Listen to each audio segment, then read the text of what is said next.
Hey, everybody. Welcome to Experience League Live. Glad to have you with us this morning, this afternoon, good evening, good night, whatever time frame you're on. Glad to have you with us this fine day. And happy holidays. And we're glad to have you here on Experience League Live. Today we have a great show. We've got three guests that we're going to be talking to. As you probably saw in the lobby that was running there, that today's show is measure people instead of devices. And so we're looking forward to that. And again, this is all brought to you by experienceleague.adobe.com. So if you don't know anything about Experience League, then head on over to experienceleague.adobe.com and get everything self-help. We have the documentation, we've got tutorials and free courses, and we have the community so you can talk to your peers. And there's just lots of good, fun stuff over there for you. So hopefully you'll come over there and join us on Experience League. So awesome. So without further ado, let's meet our guests. First, we have Matt Freestone, a principal product manager. Hey, Matt. everybody. Yeah. Yay. I'm a little Usually, blurry here. I don't know. Yeah, you are kind of there. It's kind of odd, but I'm we'll here we'll somewhere. look through that. You shouldn't have put that film in front of the camera then. But Exactly. I'm actually in principal the product shower. manager. Yeah, that's right. Yeah, principal. Most people aren't that actually excited to meet the principal, but There but you go. principal product manager. So tell us about in 20 seconds. Tell us about your day. What does a principal product manager do? So primarily, I am working with an engineering team to build products that customers love. So I work a lot with customers to learn about their needs. My primary area of responsibility is around cross-device, cross-channel stitching. So it's all about measuring and improving the customer journey. Mm, good stuff. All right. So bring in our second guest. We have Alex Ivana, also product manager. Wait a minute, Alex, you deserve also the. That was a bigger crowd than yours, Matt. I'm sorry. Uh, Alex is more Sorry, Matt. popular than you. what can I do? Yeah. So Alex, you're also a product manager as well. Is there anything else? Did Matt get it right? Is that what you do as well, or is there anything you'd like to add about your normal day-to-day work? Well, he got it right. I might still add that our primary job is to be sure that our customers are getting what they need and that we are also close to the engineering team so everything goes smoothly and our products are successful. So Nice. quite of a day. Nice, yeah. That's great. Trying to juggle everything and keep everybody happy. I like it. Good luck with that. Thank So, you.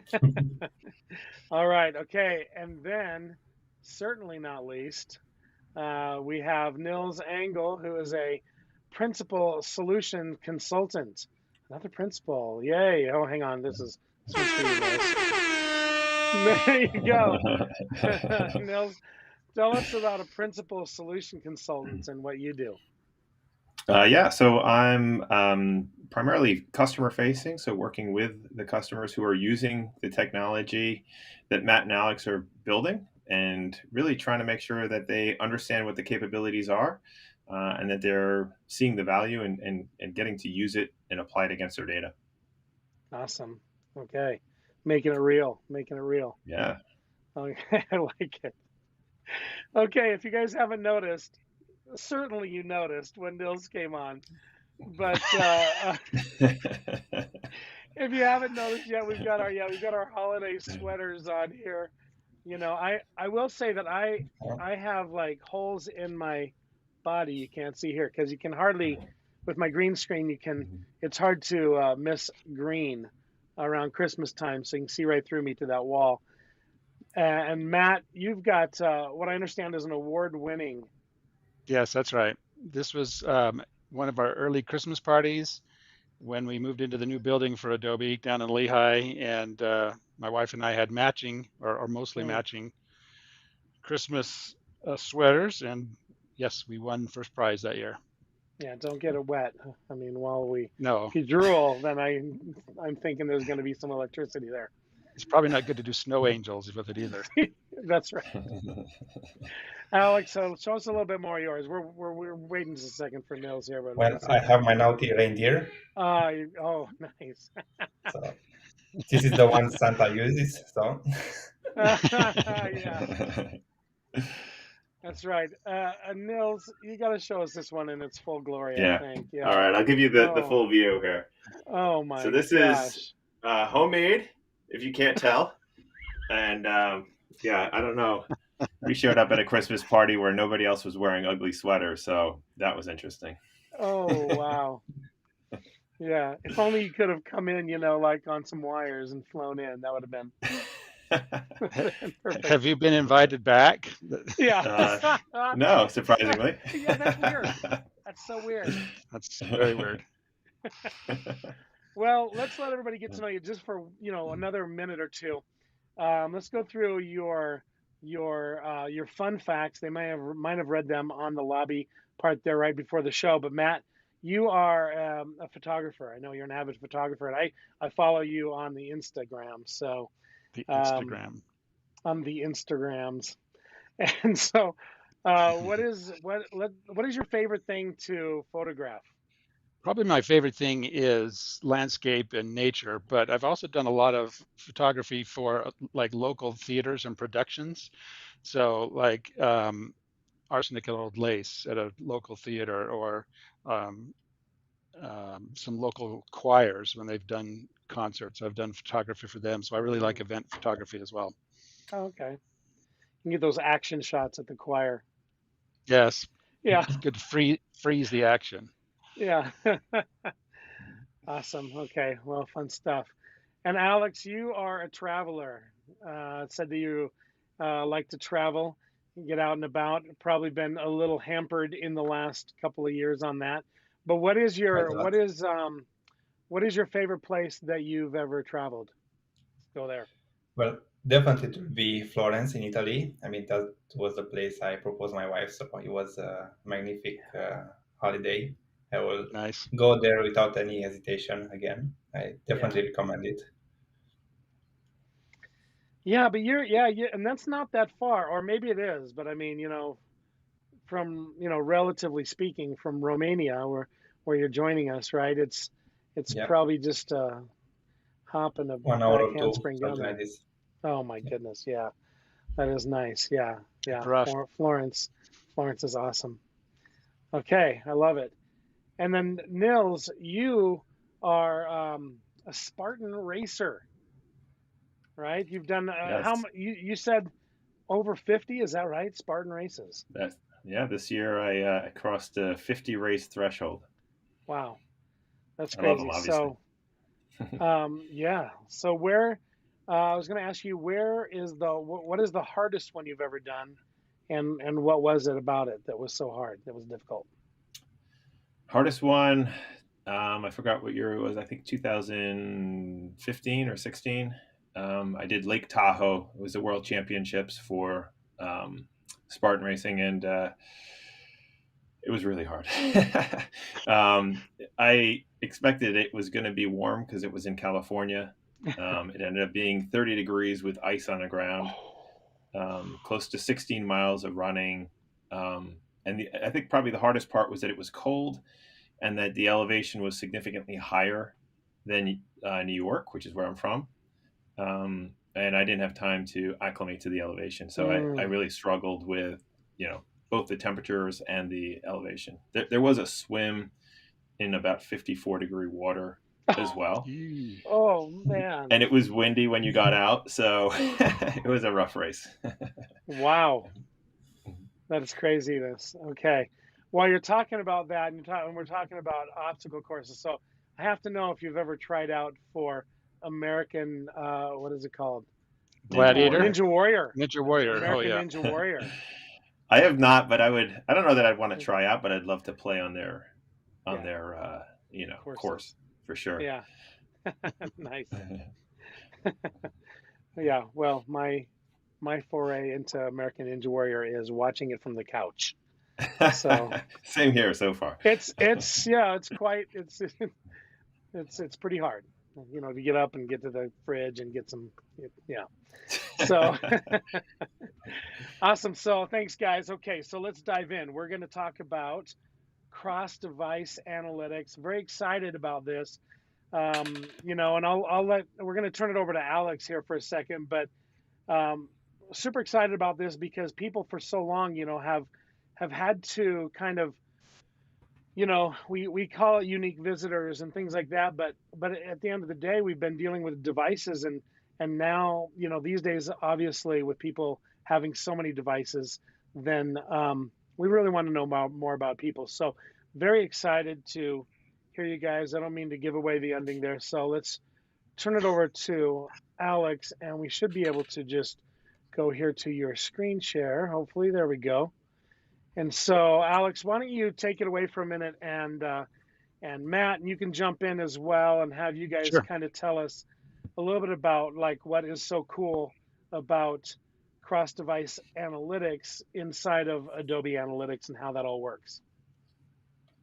Thank you, Doug.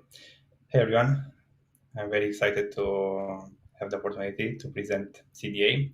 Just to answer very quickly why it's so cool is because I'm sitting like Alex. I'm not sitting as my laptop right now. So that's what customers want to see. They want to Yeah. see the person. They want to target the marketing campaigns. They want to understand the truth behind the activity. So that's why we built this product a few years ago, because our customers said we are living in a more modern way, in a more modern world, and we need to understand the person, not the device. So I will just give a bit of words about cross-device analytics. Basically, in analytics, any customer who goes in analytics and wants to do reporting, it will see those visitors. Basically, it will be a cookie, a device, you name it. And once you purchase cross-device analytics, you will change the reality to a person-centric view by stitching data across all those devices. For example, I have a laptop and a phone, and I authenticate on both of them. I want to be sure that the customer can understand the truth about what I did. And this is possible by choosing two stitching options, which I will go in more detail in the next slides, meaning field-based stitching and private device graph. Just to give a bit of insights on what this product does, we are processing more than 4 billion events a day from our customers. We have over 69 paying customers, and we are geo-distributed across all regions, just to get a bit of understanding the scale of this product, which is growing year by year quite a lot. So let's understand what analytics does right now. We have here some visitors. You will see pictures with devices, but essentially they are visitors, cookies or devices. And for example, Isabel has those devices, and she browses differently the search box product, and eventually she will purchase. Well, the customers won't understand what was the real desire and what made Isabel purchase, because they can only see what they did at the beginning. So they searched for that product and then they purchased. Moving in the stitched world, where we stitch all those events for those devices, we understand the full journey of Isabel, meaning she started with the search box, moved to the product review, asked the community, which was the main driver for the purchase, then she moved back to see the product again on the website, and she purchased. And now we understand, like a customer, I can understand where I can put my money if I am talking about marketing campaigns or any others. To be more in depth, if we take an actual use case based on what we just described, if we take the same path, meaning search box, product review, as community, product view, and purchase. So we are now talking about the devices. If you look on the left side, we are talking about the visitor-based, only about what analytics does right now. And on the right side, we are talking about cross-device analytics. If you just make a small comparison, the thing that will win the money in the analytics world is the search, because Isabel went first on the search, then she eventually moved on the phone to do the purchase. So the search was the reason why she bought that item. But that's not a reality, because if we go in the CDA world, we managed to understand that the key driver was the fact that she went to the community as the question, as we all do when we want to buy a phone, for example. We start to browse different blog posts and to understand what that phone can do. And then she moved back to purchase. And this has a great value for our customers, and basically gives you the reality, because you need to understand the real activity on your website. So that's the way our customers, they have many ways to do it, but that's one way to actually use it. Perfect. You Yeah, can heard I at the can I beginning ask of, a question? Let sure, me just sure thing, jump back for a second to that last one. sure So thing. in this case where the attribution is shifted maybe to the question that was asked in the community, I guess that means probably that you are populating some kind of like an evar, some kind of a variable, then that shows whether they searched or whether they reviewed or whether they had the question. Am I understanding that correctly? Because we're those, and then maybe we're looking at the latest thing that was populated into that variable. Um, and without the cross-device analytics, that it was never populated there in the middle. And then with cross-device analytics, we see that it is populated that way. Am I thinking about that right? Yeah, I think the way to the example in this slide is using last touch attribution. So what we're talking about is what's the most recent thing the person did before they viewed a product or they purchased. And the important thing here is that when you're looking at legacy visitor-based analytics, the phone and the desktop device and the laptop are separate entities, right? Yeah. So if you want to understand in the legacy analytics world, what was the last thing, the last touch attribution, what was the last thing that happened before the purchase was made?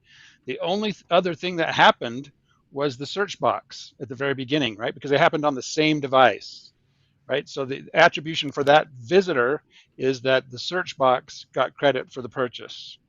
Yeah. And same thing for the the product, reading the product review was the last thing that happened on the desktop before viewing the product view, right? So it's three visitors we're talking about here with three different attribution.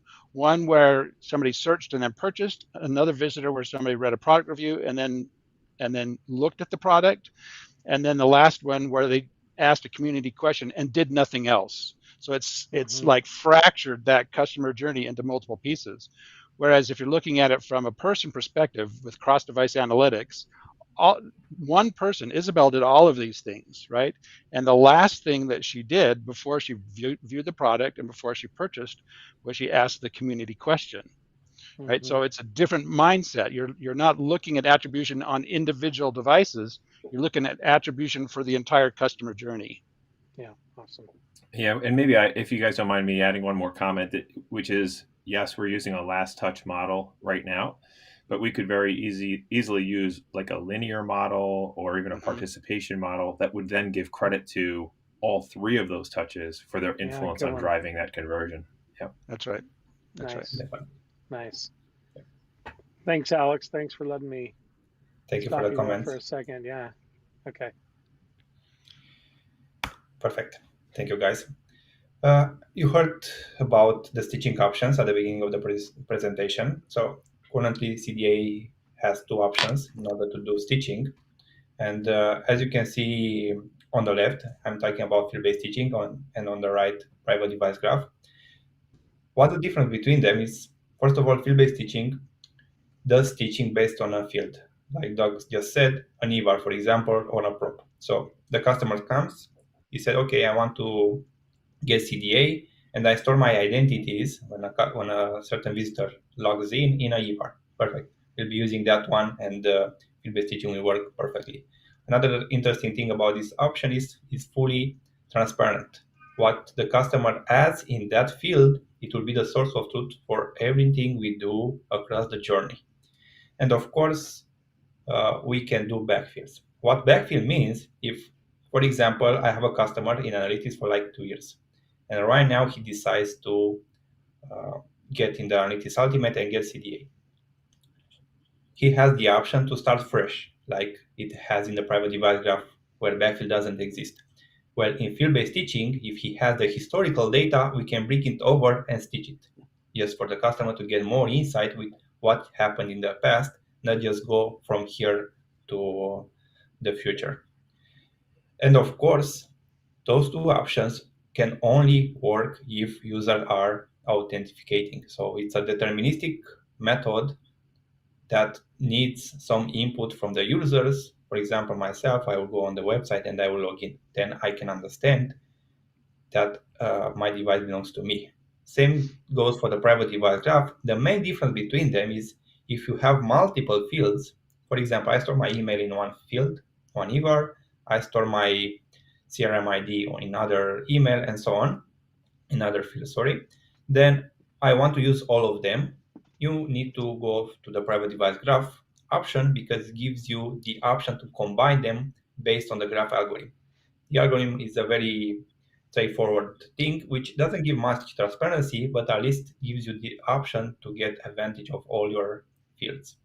And of course, you still need authentication. That's a required thing, no matter what you choose for cross-device analytics, because that's the world we live. We need to respect our customers' privacy.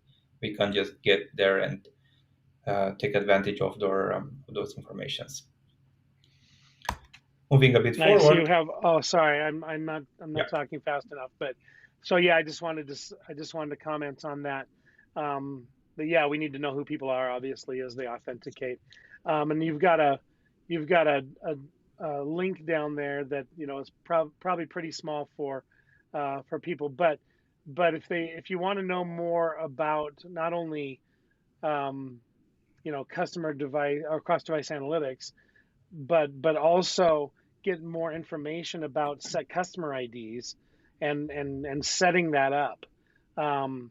Yeah, this will be my mid, you know, mid meeting plug here, I suppose, for Experience League, because you can go to the documentation there, and you can see, how to run set customer IDs, what information you need to provide in there, and how you hook that up, to the login and those kinds of things like that, so that they can, make that private device graph work. I think we even have a video on that. So yeah, feel free to go over to experienceleague.adobe.com to get more information on setting these up, including again the format that you need set customer IDs to run in. So anyway, just a little plug there for where you can get more info on that.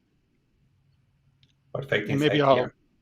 Yeah. I'll follow on to your comment there, Doug, and just say, so really, both of these accomplish similar goals, field-based stitching and private device graph.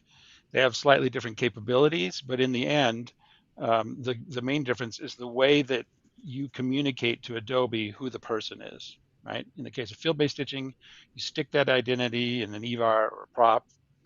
In the case of private device graph, you call set customer IDs and you send the identity or identities, as Alex mentioned, because there could be more than one type of identity.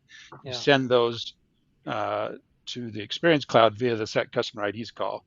And the graph takes care of relating all of the identities together. So from an implementation perspective, that's the main difference. In one case, you use a field. In another case, you use an API call to send the identities to the graph. Awesome. Thanks. Thank you. Great insights. Yeah. I think it's always important, and Niels will show us a bit what CDA can do. The implementation can take a while, and having that in mind, I can give you a bit of insight what actually CDA means. So in terms of, we have a question. We have a question yeah. coming in that I think is an important one. I'm going to pop it up on the screen here. And is there anything that can be done about, not logged in, non-authenticated users? How would you do this without any ID from the customer? Is there anything that can be done for those people who aren't logged in? Because that's going to be, some of the end users. So I'll take that, and I think Nils could probably comment as well, and Alex. But So both of these require that you know who the end user is in some way. It doesn't necessarily have to be a login. That's probably the most common way to do it. You could use like a click-through email address, for example. If somebody has read an email address and clicks through and you store that email address in a proper EVAR, or you send it to the graph, that's another way that you could do it. But all of these, both of these uh, forms of stitching require that in some way you know who that person is. In the past, there have been ways to try to identify people, like as an example, we had or we have an Adobe co-op you may have heard of, where we use third-party cookies to try to help figure out who a person is. Like if somebody logs in on one website, then on for one of the companies who's using the co-op, and then they go to another brand that's a part of the co-op and they don't authenticate, then we could use third-party cookies to help figure out who that person is without them actually being required to log in. But as we all know, third-party cookies are going away. That's just a thing of the past. The world of being able to rely on third-party cookies to help identify end users is just a thing that you're going to have to work around. It's not going to exist anymore very soon. As soon as Google pulls the plug on third-party cookies, all those types of methods are done. So really, the important Adobe strategy for identity is you should get to know your customer and build a relationship with them such that they're willing to identify themselves in some way. Yeah, and appreciate that question by Arun, and he had a follow up one, which is, what about email being PII, right? So do we just make sure that we hash that, or what are your thoughts there? Yeah, I can't. I mean, determination of what your company views as PII is something that you're going to have to work with your attorneys on. But if it is a Yeah, concern, yes, you could definitely hash the email and use that as an identifier. yeah. Thank you, Arun. I appreciate those Thank you for the questions question. for our team. Yeah. Thank you for the Okay. question. Sorry. Yeah, Alex. Alex, go ahead. Continue. Thank you. Thank you. Was a great comment. So a few items that I would like to touch is because everyone asks and customers are very curious about how can you actually get CDA. So the first thing is Crossdevice Analytics is part of Analytics Ultimate subscription. So if you get into the Ultimate subscription, then you automatically have the entitlement to use CDA. But this is not added automatically because, as you heard from Matt and Niels, you need to specify a few things like fields, or you need to implement set customer IDs, and those things require some help, can't be just automated. So in order to get it, once you are entitled, you need to submit a request via customer care, and then customer care will take those information like the field, for example, from you, and will take in touch with the engineering team to provisioning, which typically takes between 2 or 4 weeks, depending on how complicated the implementation is. It can be even faster, or in some cases, we need to talk more and understand the use case in order to make it more efficient. But basically, once everything is submitted and customer care can touch base with the engineering, things will get in a straight line. Another important thing, you heard about stitching, but analytics can organize data in different ways. You have the org level and you have the report suite level. Well, what Stitch is doing is stitching events, multiple devices all together in a report suite. So we can't combine multiple report suites. That's a different use case, which is not covered in this product. And Matt can give us some insights about another product who can do things like this. And of course, once you want to do reporting, everything is set up, everything is working, we have the green light from engineering and customer care. Then you have to go to Analysis Workspace, create a virtual report suite with stitched option, and then just play with it because it offers a lot of capabilities. And of course, you can see full details in the Experience Cloud documentation with everything that you should know. All right. And And I'll Nils, Great. pause here for comments. I think Nils is going to show a little bit about the virtual report suite here in just a minute. Correct. Yeah. Yep. Great. So I think one of the key points from Alex is that stitching is done inside a report suite. So you really should, the report suite needs to be cross-device in nature, right? You need to have data from desktop and mobile in order to stitch desktop and mobile together. Right. So sometimes we refer to that as a global report suite, which is it doesn't necessarily have to be global from a geographic perspective, but it needs to be global in that it contains data from multiple different types of devices. Yeah. If those are all within the same report suite, then CDA can be used to do the stitching. Great. Yeah, very important there. Awesome. Okay. Alex, Awesome. any more words of wisdom for us? Yes, everything will be given by Niels in his awesome Yes. demo. That's right. Nils, why don't you go ahead and share, and we'll switch this over to you. That's your best words of wisdom. Yeah, is that please handle the next part, Nils. Yeah. So let me click this over, and we'll go like this. All right. Doug, there is another question. I don't know if we want to address it now or two. Let's see. Sure. Let's here. Let me pop it up on the screen here. Suraj. Let me see, how can we stitch customer ID when the user navigates from a native app and some link takes them to the website, which opens up in a mobile browser? Ooh, that's a good one. Yeah, that whole from app to mobile browser. Nils, you want to take that Yeah, one? yeah, sure. I mean, the reality is we just need to capture that ID, right? Like we still need that common ID that exists across those data sources. So Mm-hmm. that person needs to be known or authenticated. Somehow we have to capture whatever ID we're using in the mobile app.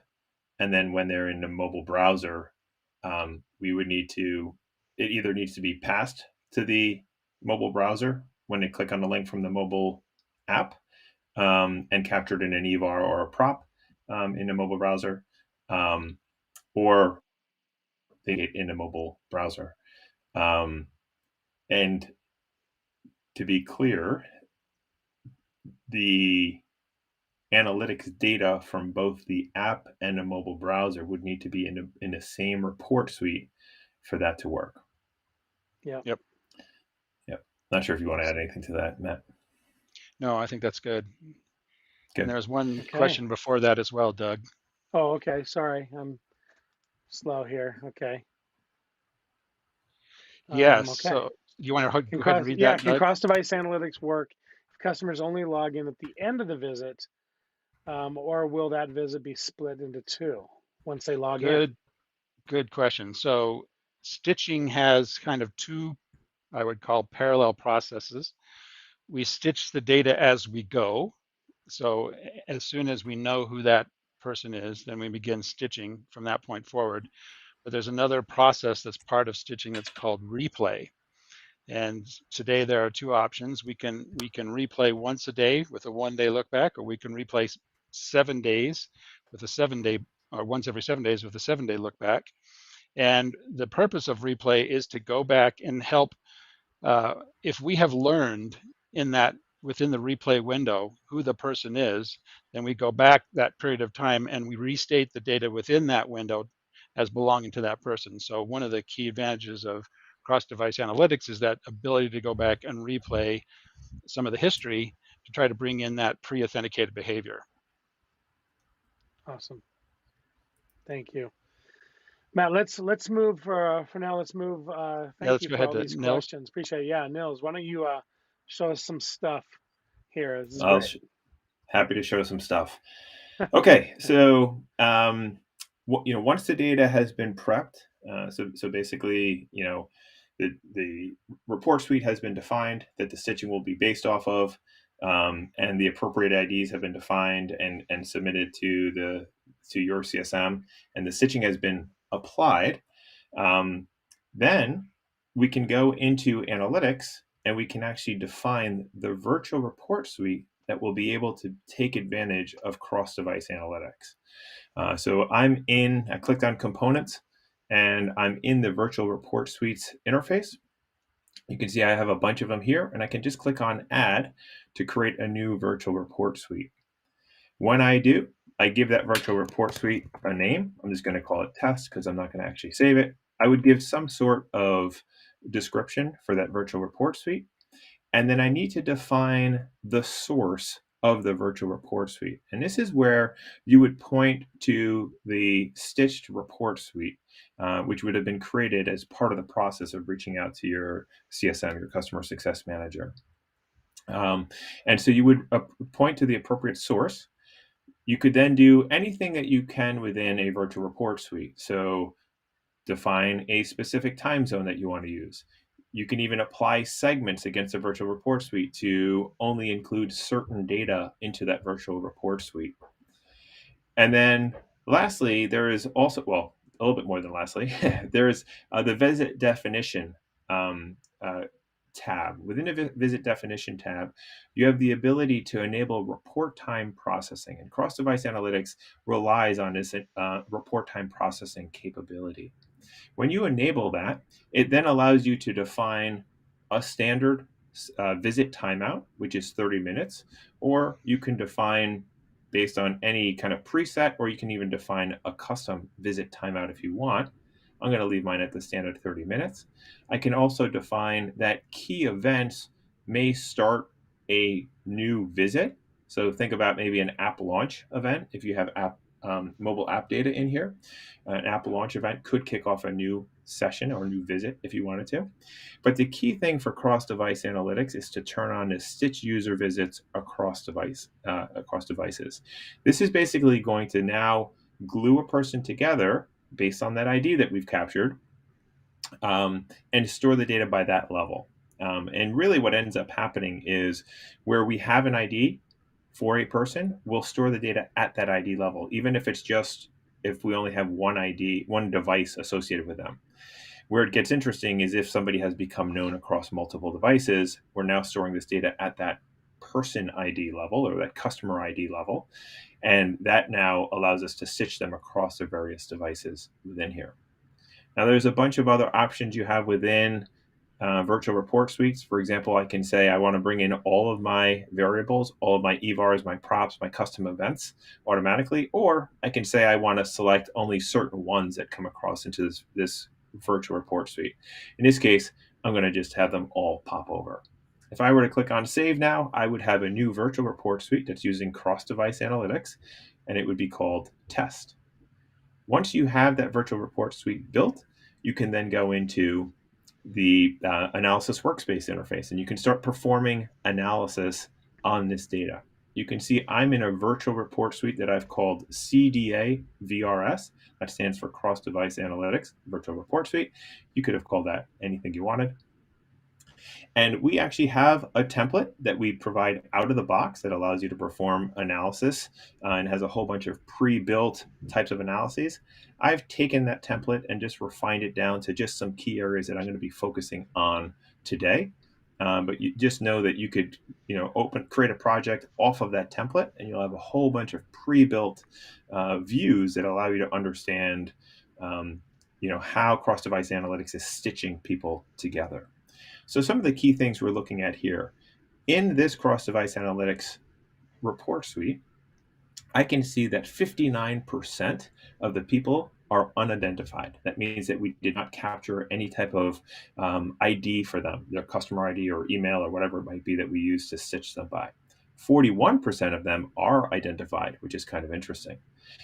I have a donut visualization that's allowing me to get a breakdown of how many people are unidentified, how many people are identified on one device, and how many people are identified on two or more devices within here. I also have some segments that have been built, and these come out of the box, which are how many people are there that use mobile devices only? How many people are there that use desktop devices only? How many people are there that use both mobile and desktop devices? And then I also have some other filters here, such as how many people use one device, 2+ devices, how many people convert from phone to desktop, so on and so forth. So there's a lot of different segments that you can apply against this data to start understanding who these people are. As we go on further down here, I can actually start measuring my identification rates. This is kind of interesting as you start thinking about Maybe you have campaigns that you're trying to use to drive people to authenticate, to log in. Well, you can now start understanding if you have higher authentication or identification rates at certain points within that campaign, for example. In addition to that, we can now start breaking it out by device type. So on desktop, how many people are there total? And the people count here is a new metric that's going to come out of here. And this encompasses both anonymous visitors. So this would be people stored at the cookie ID level or the Experience Cloud ID level, as well as people who have been stored at the customer ID level. And this may be a person who has multiple devices within here. So that's what that people metric represents. I can see what percentage of them are identified across each of the device types, and you can see certain device types have higher authentication rates than others. Hey, Nils, Some other is that people metric?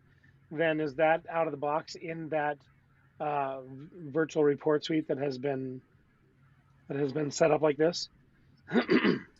Yeah, are you saying do these visualizations come out of the box, No, or these I know metrics? that's in the template. I know that's in the template. I'm asking about I guess the people, that people metric. Oh yeah, yep, that comes out of the box. Yep. That's just automatically a new metric that's available for you in this Yeah, and in virtual report suite. Yeah. In fact, there is no visitors or unique visitors metric in this virtual report suite. That's interesting. So the people metric comes out of the box. It basically replaces the unique visitors, and it's a I think I'd like to think of it as a unique visitors on steroids metric, which is basically it's better than that, right? Because it's going to identify a person where we can, and an anonymous visitor where we can't. We also provide another metric within here called unique devices, which is pretty close to unique visitors, and that would be a count of the actual kind of Experience Cloud IDs or cookies. Devices. Okay.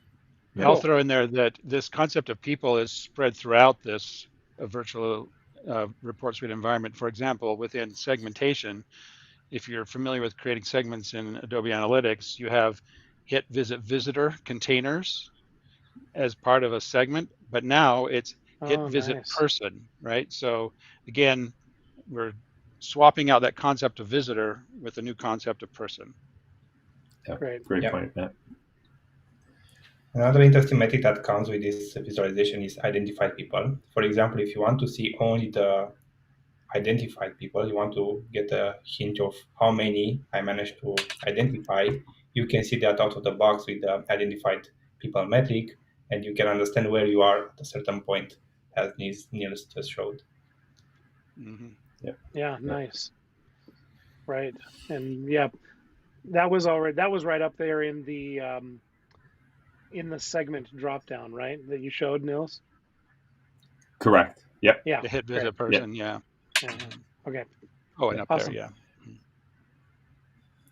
Great. Yeah, and as we continue on here, right, we can do other interesting analysis. For example, we might want to understand how many people are there in this virtual report suite that only have one device? How many people are there that have 2, 3, 4, right? So we can actually get a breakdown of not just how many people are there, but how many people are there that have certain counts of devices, which is an interesting view into the data.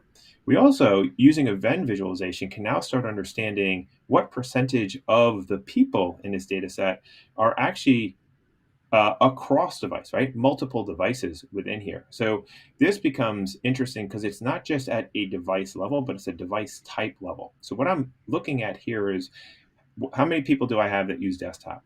How many people do I have that use mobile phone? What's interesting about that is you can see that there's a cross section of people who use both desktop and mobile phone. And then I also added in a tablet within here as well, so I can actually see the breakdown of people who use tablet. And in this case, there are certain people that use tablet, mobile phone, and desktop. At any point, if I wanted to, I could easily create a segment of those people to understand how they look compared to, for example, maybe just people who use desktop, for example. Nice. Yeah, so that's a really powerful way of being able to start understanding the behaviors of those people that use various devices. As we continue on, we can actually see the flow across mobile device types, right? So as somebody, for example, comes in for the first time using desktop, we might want to understand what percentage of them stay on desktop, what percentage of them move on to mobile phone, and what percentage of them maybe even come back to desktop or some other device. A really interesting way of being able to kind of see that cross-device behavior and understand how people move across devices. Yeah, Going and even if we haven't seen it, sorry, if we haven't seen it, scroll back up a little bit. oh, sorry. Yep. The whole other, yeah, I mean, we'll just kind of, we didn't really say it in here, but this is a mobile device type. So other means desktop, right? This means Correct.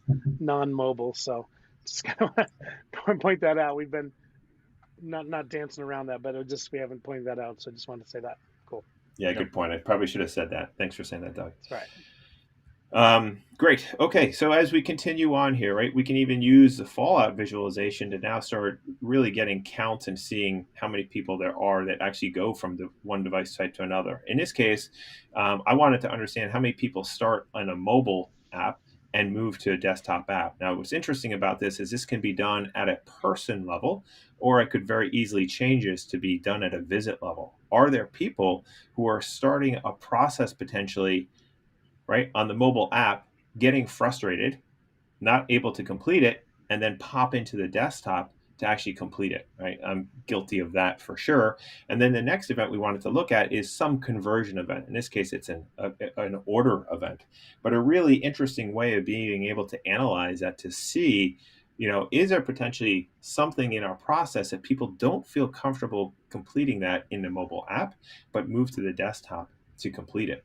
Now, going back to the slides that Alex showed earlier, if we were to analyze this in standard analytics outside of the cross-device analytics report suite, it would look like some people came to the site and potentially started an application process on their mobile device and gave up. And that's it, right? And you'd see that some people came to the desktop, started an application and they started an order and they completed it. What the part that you're missing without having cross-device analytics is that people started here, for whatever reason, they moved from that device to the desktop device, and then they moved into the online order. Now we could do some further analysis on here to start understanding what were those pages that they gave up on in the mobile app, or those screens that they gave up on in the mobile app. A really powerful way of being able to analyze that. Yeah. We can even very actionable. understand. Love that. Yeah. In addition, we can go even deeper, right? From a cohort visualization perspective, I want to understand people who have a mobile visit, how far into the future do we see them having a desktop interaction, right? And this is just starting to kind of understand what those cohorts look like. This also allows us to start in understanding engagement of a person, right? So engagement is a very powerful thing depending on the industry that you're in. I want to see people who come in, for example, this week, how many of them come in next week. In standard analytics without cross-device analytics, right? I might come on my mobile device this week, and I might come across on my desktop device next week. I look like two different visitors. This cohort visualization wouldn't show that. But because we're in cross-device analytics, I can now actually see, regardless of device, they had a visit on this day, and then they had another visit on a separate device next week. We can actually see that engagement across week over week, which becomes really powerful. Here's another example that kind of takes this to the next level. It uses a very powerful metric that we could probably spend a whole other session on, called the lifecycle index. And really what it's doing is it's using our attribution capabilities, our attribution IQ capabilities, to give credit. And typically we would be doing this at like a marketing channel or marketing campaign level. But what we want to understand is, in this case, we want to give credit to devices based on when a device is the first device that somebody interacts with on their path to a conversion. So what's the first device somebody interacts with? I like to think of this as the acquisition device, right? So what's the first device somebody interacts with when they on their path to a conversion? What's the last device that they interact with on their path to a conversion? And we're able to take those two metrics and build a lifecycle index off of that can then easily be visualized in this visualization over here that allows me to glance at it and say, devices that have a bar that move to the right are better from an acquisition perspective, getting people to the site or to the app, for example. Bars that move to the left are better from a closing perspective or the last touch perspective. This is where the actual conversion occurs. And this becomes a really powerful way of kind of understanding that at, kind of a device level, if you will. Now, we're showing you a lot of things that are showing you how people are navigating across devices and kind of proving that we are kind of gluing a person and people together across devices. But what's most powerful about this, in my opinion, is all of the other analysis that you can do, all of the standard analysis that you do, measuring your marketing campaigns, measuring how people navigate across pages, all of that analysis that you're doing today in Adobe Analytics becomes that much more powerful because underneath the hood, we're storing this data at the person level wherever possible, which means that this data is that much more accurate for people who are becoming known across devices. Yeah, and So that's the again, most yeah, that's the most powerful statement right there, right? Do yep, all of your when we say hey, what are your favorite use cases for cross-device analytics? It's like everything. It's it's all Right. of your use cases because this paints all of your use cases that whatever it is, whatever your whatever your conversions are, whatever your goals are, it paints them across that tapestry of of all their devices. So that's the really powerful part, isn't it? yep, And sometimes it takes a little bit of getting used to, in a way, I guess, that everything in this environment is a person level thing. Like even the concept of a visit, right? If I start a visit on a mobile device, I can finish that visit on a different device in this world. If it's within the 30-minute timeout or whatever I've specified for Right. my visit definition. So Yeah. segmentation, metrics, visits, they're all now person-based concepts. yep, 100%. Yeah, that's so cool. I mean, but you're right, Matt, when you say I think that you'd kind of have to almost get used to that if you've been doing, if you've been doing analytics for years or something like that, you wouldn't think that uh, it's a little bit mind blowing, right? That you could actually start a visit on one device and complete the same visit on another device. And so, yeah, it's something to get used to. But again, just so much more powerful and accurate for knowing what is going on with your customers. Right. Yeah. So cool. So cool. All right. So Great.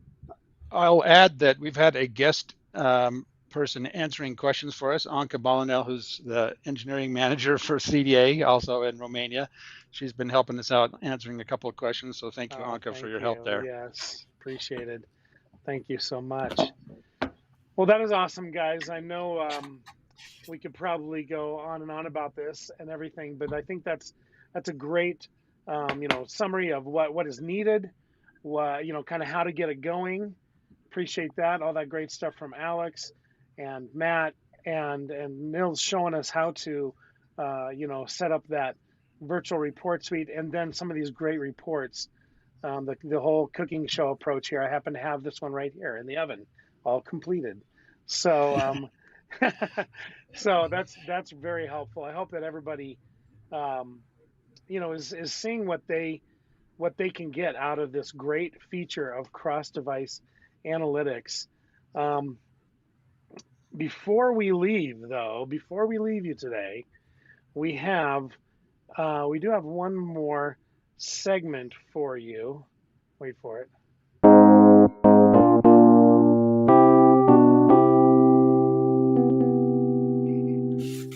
Unrelated cool tip. Yes, we have our unrelated cool tip of the day. And Nils, I believe that you have our unrelated cool tip for today. Is that I right? do. Yeah, this is going to be my second demo actually for the day. Yeah, that's right. Yeah, let's see demo number two. Does It this Great. isn't cool it tip isn't how to make require your the sweater? yeah, it isn't how Yeah, to make the sweater, is it? yeah. Here's what I'd say. My sweater has nothing to do with what this cool tip looks like. The cool Okay. tip is way better.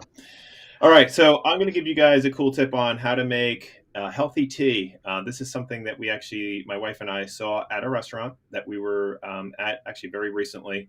And they happened to give us all the directions right in the menu of how to make it. We had it, it was delicious. So we've been making it ever since. So, healthy tea, how do you make it? So, for starters, you need an orange. Take a fairly thick piece of orange. I typically would cut that into 3 pieces, pop it into your mug. I only have a glass here, but pretend this is a mug. And the benefits of orange, and actually, while we're at it, I'm also going to be adding a piece of lemon. I would also cut that into about 3 pieces, pop that into the drink.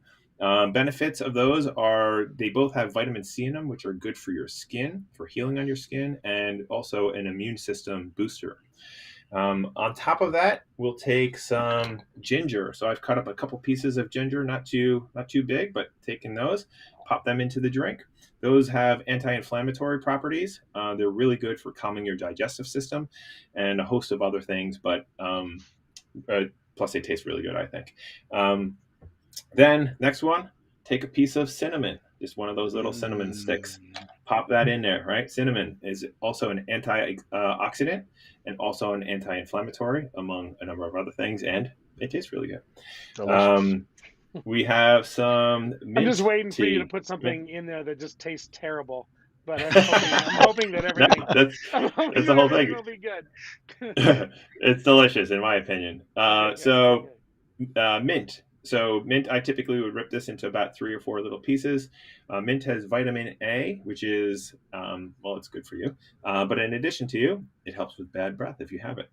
And then also sage. So again, one leaf or 2 leaves of sage, depending on how big they are. Again, I would rip that into about 2 or 3 pieces. That has oral health benefits, also helps with brain function. So pop that into the tea. And then lastly, I'm gonna have to add some extra leaves then on the brain function. Yeah. The last piece would be some honey. Honey is great. So you would just pour a little bit of that into your drink. That has it's good for your heart health. As a cough suppressant, and it's really good for allergies. If you can find honey that's local to where you live, it can actually really help with allergens in that case. And the last thing, water, which is good for hydration. So pour some hot water in here, and you've got yourself a drink. I let it steep for maybe 2 minutes. Stir it. You're off to the races. Wow. Don't add too much honey; it's really sick. Wow. Sugary. Nils, I like how you brought that back to you're off to the races. Because then, bringing that back, a little callback there to the Spartan free race drink, right? Free race drink. Oh, awesome! Thank you. Great unrelated cool tip. I love it. Oh man, awesome! Thanks, guys. So this has been super fun. Hey, I really appreciate you guys coming on to show us this great feature in Adobe Analytics of Crossdevice Analytics. So. Thank you to you guys. Appreciate your time. Thank you to everybody who is watching and those who have commented. And if you're watching the recording of this, then thank you for watching that as well. Again, this is all brought to you by experienceleague.adobe.com. We will have this recorded and showing it on Experience League, as well as, again, the pieces of this, so that you can get to know how to set it up and those kinds of things, all available to you on Experience League. So thanks everybody for coming today, and we will see you next time. Bye all. Thank you. Yeah.